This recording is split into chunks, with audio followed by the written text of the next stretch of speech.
sécurité.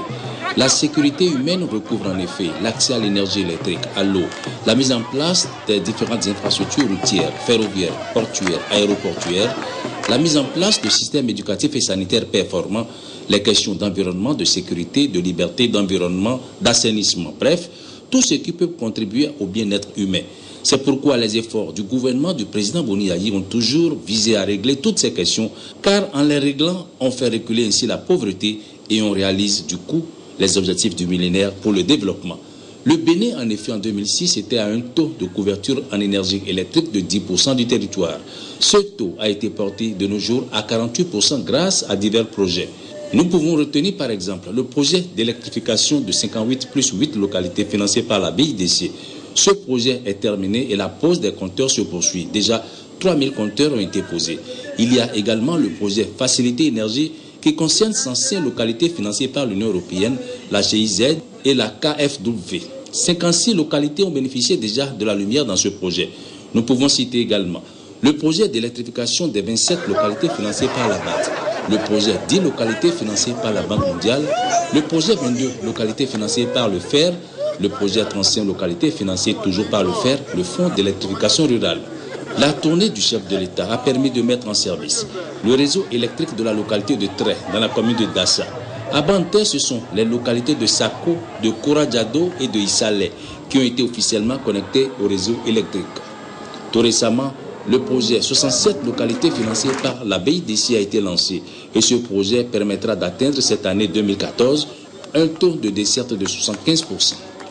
À Savalou, le chef de l'État a procédé au lancement de l'électrification des localités de Doumé, Otola et de Laoutan. Dassa est aussi inclus dans le projet d'électrification de 67 localités rurales, notamment l'arrondissement de Soglogbo, localité de Gbonou. Majesté, roi de Dassa, autre roi, je vous salue. Recevez également nos meilleurs vœux, ministres, députés, maires, conseillers municipaux, conseillers locaux, mes chers mamans, la jeunesse, mes chers enfants. Je suis venu vous présenter ces vœux, mais j'ai placé cette tournée sous le signe de la paix, de la prospérité et de la sécurité humaine. Paix, prospérité, sécurité humaine. Ceci est important parce que la paix est indispensable pour aller à la prospérité et à la sécurité humaine.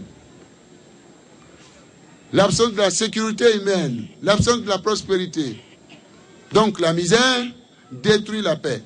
Et la paix détruit la démocratie. Et détruit les bases de notre nation. Mes chers compatriotes, j'ai décidé de commencer ma tournée par les collines. Pourquoi? J'ai écouté votre cri de cœur. Ce n'est plus un secret pour personne que les collines constituent aujourd'hui une localité où il se pose un problème sérieux de déficit d'électricité et d'eau. J'ai entrepris des démarches en direction du Japon, de la Chine, rien que pour mettre en place un barrage qui puisse alimenter Savé, Glazoué, Dassa, Savalou, Banté, etc. Un méga barrage. Les discussions sont en cours.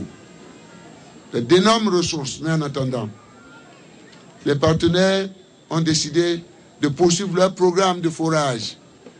Mais compte tenu des conditions écologiques que vous connaissez bien dans les collines, hydrogéologique également, tout est lié. Il est difficile de trouver de l'eau, très difficile. Nous allons attaquer le taureau par les cornes.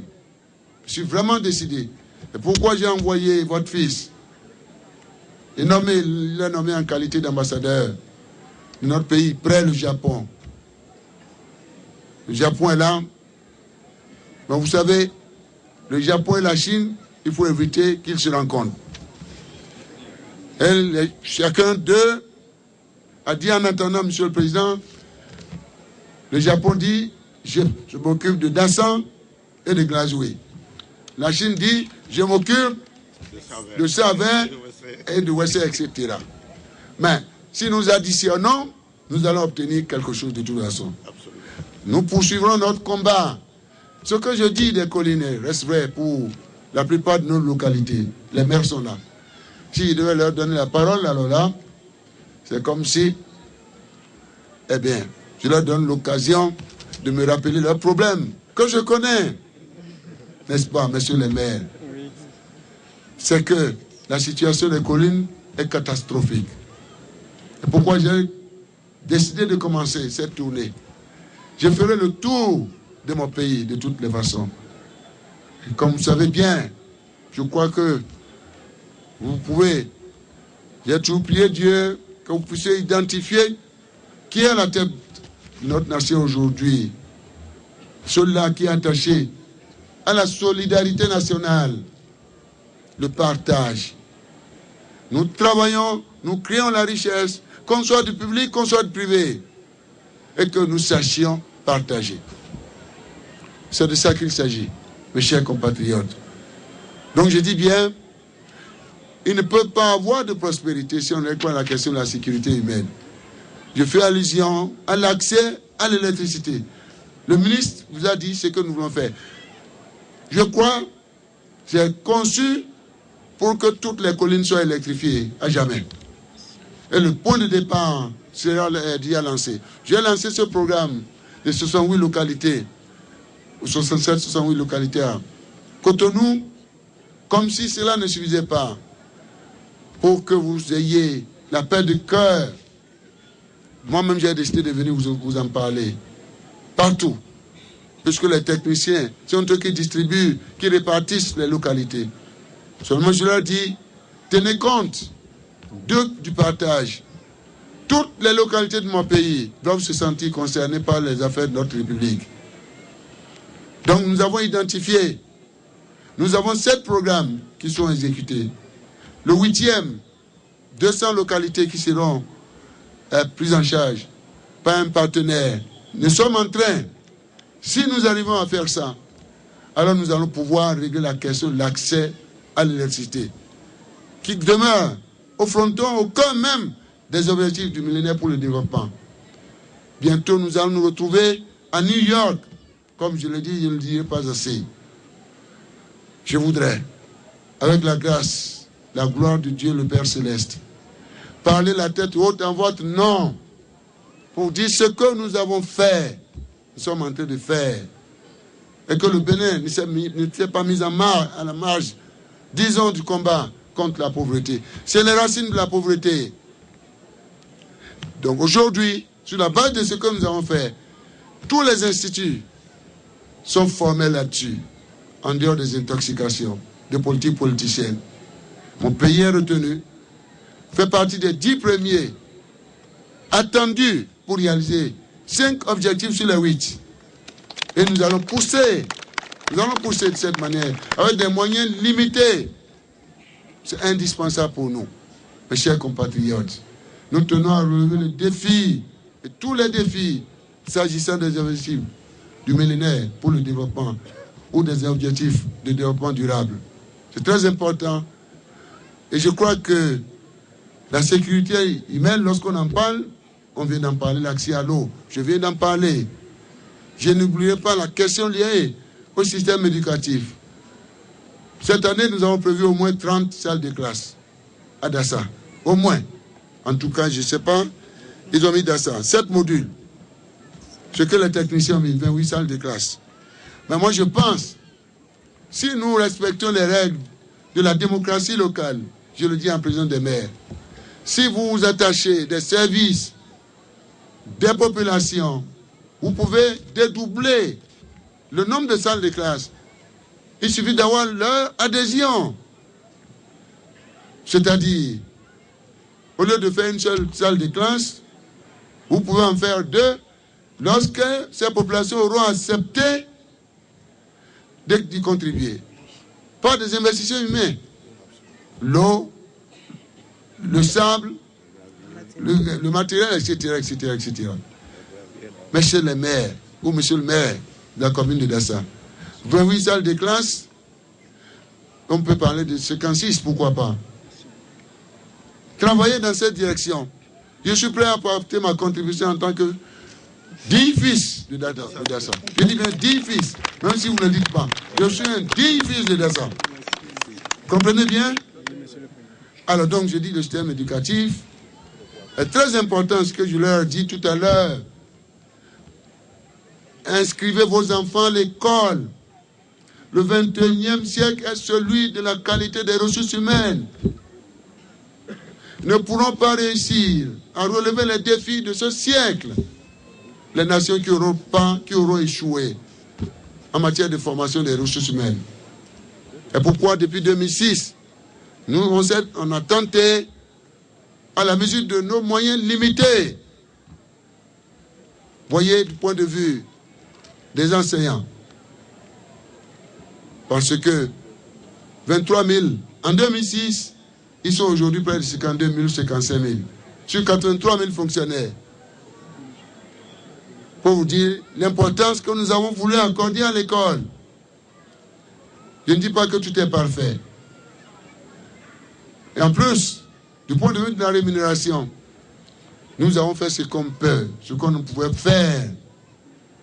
En 2006, on a retrouvé des arriérés de 180 milliards de francs CFA, d'arriérés salariaux qui ont été apurés, que nous payons jusqu'ici. Nous avons imaginé la titrisation, c'est les techniques bancaires et financières. Aujourd'hui, la plupart ont reçu leur argent pour tenir compte de l'importance que nous accordons à l'école. Sans oublier maintenant les questions liées à la suppression ou de la prise en charge par l'État des frais de scolarisation maternelle, primaire, secondaire, pour les filles jusqu'en 3e. Nous n'allons pas nous arrêter en si bon chemin. Même à l'université, que vous soyez boursier ou pas, l'inscription est gratuite. Le Bénin fait partie des rares du continent. Des rares, mes chers compatriotes. Nous allons organiser les états généraux du système éducatif. Il faut absolument organiser une rupture. On ne peut pas continuer. L'éducation absorbe peut-être 30-35% de notre budget. Des milliards que nous déversons, mais qui se traduisent par des gens qui sortent à quelque échelon où ils se trouvent, mais qui ne trouvent pas d'emploi. C'est une grosse erreur que nous sommes tenus de corriger. Nous devons tenir compte de l'adéquation avec les besoins du marché. Les besoins du marché, c'est la création de la richesse. C'est la riposte à cette pauvreté profonde dans laquelle vous êtes plongés, mes chers compatriotes. Donc, j'accorde du prix à ces états généraux pour que nous puissions, notre école, au niveau des 3 ordres, puisse mettre l'accent sur le technique, le professionnel, la pratique, à quel niveau où on se trouve, pour que nous puissions accélérer le rythme de création de richesses dans notre pays et éliminer cette pauvreté-là. Est-ce que la question de la santé, je viens d'en parler. Le régime d'assurance maladie constitue la riposte. Je viens de dire à mes chers parents, la gratuité de la césarienne, à mon avis, est une mesure républicaine qui relève de la solidarité internationale. Donner la vie à la vie est un acte divin. Et pourquoi je dis, je ne veux plus que mes chères mamans payent chaque fois qu'elles doivent subir des opérations de césarienne. Parce que lorsqu'elles n'ont pas d'argent, elles ne pourront plus accéder à cette assistance. Qu'est-ce qu'il leur reste? La mort. 120 000 femmes aujourd'hui en ont bénéficié. C'est énorme. Puisqu'elles continuent de donner la vie à la vie. Et notre pays, pour organiser la relève, une fois que ces jeunes qui naissent, ces bébés qui naissent sont formés, suivis et formés. Mes chers compatriotes, la question des infrastructures, on vient d'en parler. L'énergie est fondamentale. Mais nous allons mettre ces infrastructures-là. Ça ne suffit pas. C'est comme si vous avez des voitures. Il vous faut du carburant. Il faut l'énergie que nous n'avons pas en ce moment. Ce que nous avons, l'essentiel vient du Ghana, du Nigeria. Ce n'est pas possible. On peut pas gouverner une nation comme ça. C'est pourquoi je crois que quand on voit aujourd'hui ce que nous avons, c'est tellement faible. Nous-mêmes, le Ghana, il y a à peine 3-4 jours, le dispositif que le Ghana a mis en place a été remis en cause. Un groupe a explosé de 90 mégawatts que le Ghana nous envoie. Peut-être nous nous retrouvons aujourd'hui à 10 mégawatts. Et si ces accidents continuent au Ghana, au Nigeria, eh bien, nous plongeons de nouveau notre pays dans le noir. Mes chers compatriotes, prenons-nous au sérieux. Nous avons à peine 100 mégawatts. Nous-mêmes, 80, le ministre est là, qui ne sont même pas totalement, à mon avis. Lorsque les techniciens vont, ou disent, bon voilà, on a trouvé des gens pour venir installer, il y a à peine, peut-être 7 groupes, mais qui sont obligés de fonctionner sur la base du foil lourd. C'est très cher. Ce n'est pas possible. Comment favoriser votre accès à l'électricité? Il faut que cette énergie puisse être véhiculée. Les infrastructures que nous mettons là, peut-être on fait du 40% du chemin qui reste à parcourir. Est-ce que vous voyez? Donc, nous allons multiplier passer à 2000. Donc, de 2000 à 100, ça veut dire qu'on va multiplier par 20. Par 20, ce que nous avons aujourd'hui. Dans les 15 mois à venir, avec la grâce de Dieu Tout-Puissant, nous sommes en train de prendre les dispositions à cet effet. De manière à ce que l'électricité qui vient, s'il doit venir, si c'est de Cotonou, on va certainement répartir ça partout.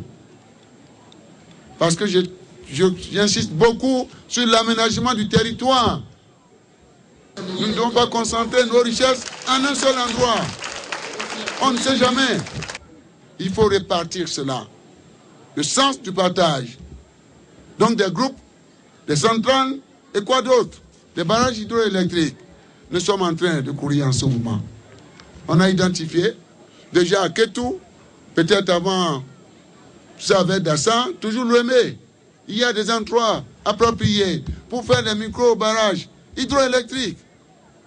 C'est important pour alimenter notre dispositif, mes chers compatriotes. Voilà ce que je tenais à vous dire. Les routes, je viens d'en parler. Que ce soit le réseau ferroviaire, le réseau routier sera rebâti, remodelé totalement. J'ai pris votre note, monsieur le maire. Je vais verser cela dans cette enveloppe que nous avons mobilisée pour que déjà, on puisse, au fur et à mesure que les études de faisabilité sont prêtes, nous allons absolument exécuter. Interconnecter les arrondissements, interconnecter les communes, pour que notre nation soit également interconnectée avec la sous-région et le reste du monde. Ceci est vrai, les télécommunications, ceci est vrai pour le réseau routier, ceci est vrai pour le réseau ferroviaire. Je disais tout à l'heure à mes chers parents de Banté que nous avons le chemin de fer. On ne peut pas parler de développement sans le chemin de fer. Et tout est prêt maintenant. Presque prêt. Je sais que Dassa est un arrêt. La gare de Dassa sera ou va renaître pour le bonheur de la jeunesse. Va renaître. Dassa peut être, je crois, on peut déjà imaginer l'histoire de port sec, etc. C'est un grand carrefour. C'est pourquoi je me suis empressé de dire, lorsque j'ai appris que la route Savalou-Djougou est complètement, j'en ai vu une idée à Banté, est en train de disparaître. Comment nous allons interconnecter le Bénin, le Burkina? Le Togo l'a fait. Pourquoi je suis parti rapidement en Turquie? Monsieur le Premier ministre, c'est lui qui décide là-bas, avec le président, dans leur système. J'ai besoin que la Turquie, votre pays, puisse me réhabiliter Savalou-Djougou Donc je crois, bientôt, l'étude sera finalisée et dans quelques mois, Saint-Valois-du-Djougou sera réhabilité également. Parce que nous sommes un pays de transit. Nous devons absolument, avec les rails, les routes, ça va pouvoir, j'allais évacuer ou réceptionner tout ce que le Niger a comme richesse. Pétrole, charbon, je crois, gaz, uranium, etc., etc. Nous aussi, nous avons fait du scanning du sol. Et bientôt, ça va être le tour de la colline. On a fait la partie sud, la partie nord. Eh bien, les enseignements sont édifiants. Dieu ne nous a pas oubliés. Mais Dieu nous demande de nous aimer d'abord. Vous comprenez bien. Donc, les interprétations sont presque terminées. L'espoir est permis. L'espérance est permise. Ce que nous faisons aujourd'hui. Mais le peuple béninois va en tirer profit dans 10 ans, dans 20 ans. Avec la grâce de Dieu Tout-Puissant. Mais ce qui compte, il faut qu'on ait les chemins de fer pour les évacuer. Parce que notre port qui est là joue un rôle important avec le reste du monde. Le Niger évacue cette transaction internationale à 40%, peut-être 70% par le port de Cotonou. C'est pourquoi lorsque nous avons fait à Kassato Boycon, je vous disais, le Bénin danse, le Nigeria danse, le Niger danse, le Burkina danse, le Togo danse, le Mali danse. C'est très important comme comment dirais-je, tronçon. Donc tout ça participe de notre vision d'aller de l'avant, d'accélérer le rythme de création de la richesse. Et chers compatriotes, je crois, voici le message que je suis venu vous passer en cette fin d'année. Le reste, c'est tout ce que j'ai pu dire. La paix. La paix, rien que la paix. Sans la paix, on ne peut jamais aller à la prospérité, encore moins au bonheur et au développement. Sans la sécurité humaine, eh bien, la vie n'a pas de sens. Dieu est bon et nous a donné une vie complète que nous avons vidée par la bêtise humaine, manque d'amour par rapport à l'autre. Chers compatriotes, Dieu est bon, il est amour. Si nous ne sommes pas unis, il ne peut pas avoir la paix. C'est lorsque nous serons unis que nous serons plus forts, très forts, pour terrasser les éléphants, soulever les éléphants, soulever les collines, je suis dans les collines, soulever les montagnes. C'est possible, mes chers parents de Dassa. Voilà. Alors, qu'est-ce qui peut s'appeler les bâches de la paix aussi? Les questions religieuses. C'est le signe des temps. Dassa est reconnu par ce pèlerinage de l'église romaine. Ici, une fois là, je crois, le mois d'août. Mais j'apprends un malaise. Je ne sais pas si le phénomène est ici. Par le ministère de l'Intérieur. Ce que je vous demande, mes chers parents, chacun est libre. Il y a la liberté de culte et de foi ou de religion. La laïcité nous interdit certainement d'utiliser la religion pour gouverner les affaires de notre patrie. Mais la laïcité n'interdit pas la liberté de culte. Mais personne n'est autorisé à dire que son Dieu est supérieur au Dieu de l'autre. Si vous êtes convaincu, eh bien, c'est par le dialogue qu'il faut convaincre l'autre. Et non pas la violence. Évitez d'aller détruire les édifices. Évitez de dire, on va affronter les religions endogènes, on va affronter tel. Retrouvez votre identité. Votre identité. Vous créez une religion, on doit vous reconnaître par votre identité. Si vous imitez les autres religions, vous posez des problèmes sérieux de paix. Voilà, mes chers parents, la religion, le dialogue des religions, voilà l'emblème et le symbole de notre cher pays. Encore une fois, je vous retourne mes vœux. Je sais que vous me les avez formulés depuis, par vos prières, vos jeûnes. Pour moi, les institutions de la République, la nation, notre cher pays, notre sous-région, notre continent et le monde, pour que nous ayons un monde nouveau, fait de justice, fait d'égalité, fait de prospérité et fait de paix. Encore une fois, bonne année 2014. Et que dans ça, avec les travaux que nous aurons à lancer dans quelques mois, commence par devenir un grand pari. Merci. À très bientôt, que Dieu vous bénisse.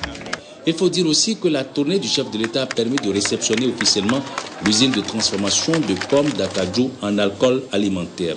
C'était à Péoudi, dans l'arrondissement d'Ato-Kolibé, commune de Panté.